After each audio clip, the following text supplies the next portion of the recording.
Pemirsa, kebakaran hebat membuat panik warga Kelurahan Ipilo, Kecamatan Kota Timur. Kebakaran diduga berasal dari kebocoran tabung gas dari salah satu warung hingga merembet ke bangunan lainnya.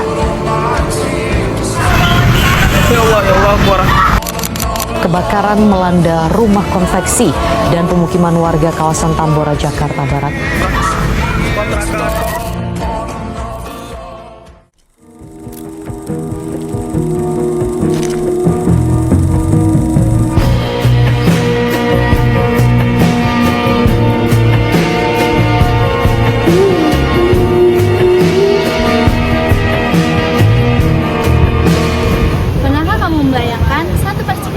Bisa menyebabkan kebakaran yang besar.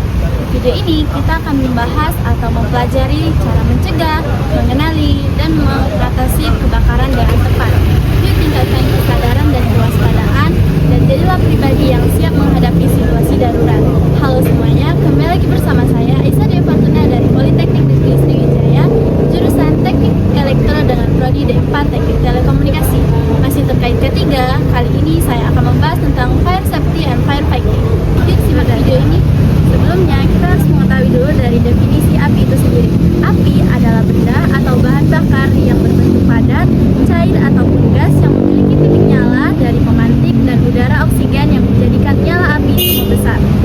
Kebakaran adalah api yang tidak terkendalikan. Ada 3 unsur yang dapat menimbulkan api itu sendiri. Yang pertama bahan bakar, yang kedua oksigen atau udara, dan yang terakhir adalah titik nyala.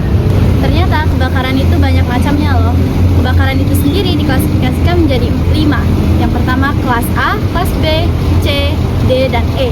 Untuk kebakaran kelas A, itu kebakaran benda padat seperti kayu, kertas, karet, dan lain-lainnya kecuali logam.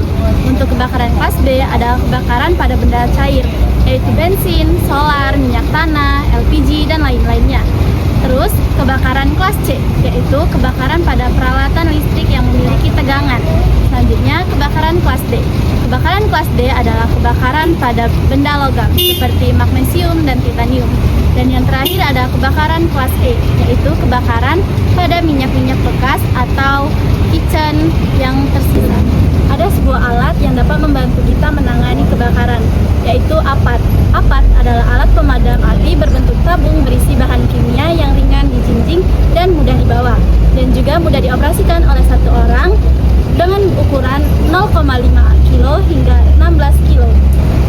Isi dari tabung APAT itu sendiri memiliki banyak ragamnya. Yang pertama foam, 2 water, yang ketiga CO2, yang keempat halon, dan yang terakhir powder.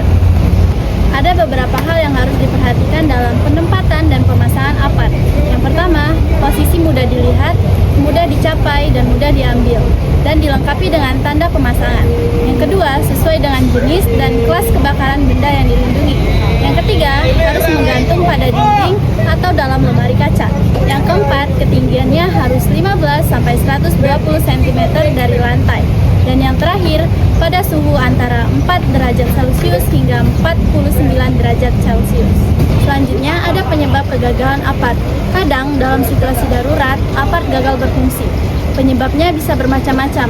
Yang pertama, tekanan habis. Yang kedua, media menggumpal. Yang ketiga, belum direfill atau petugas tidak tahu cara mengoperasikannya. Kesalahan kecil bisa berakibat fatal. Karena itu, pengecekan rutin itu sangat penting. Penggunaan APAT ini kita menggunakan metode PASS. Yang pertama pull, yaitu tarik pinnya.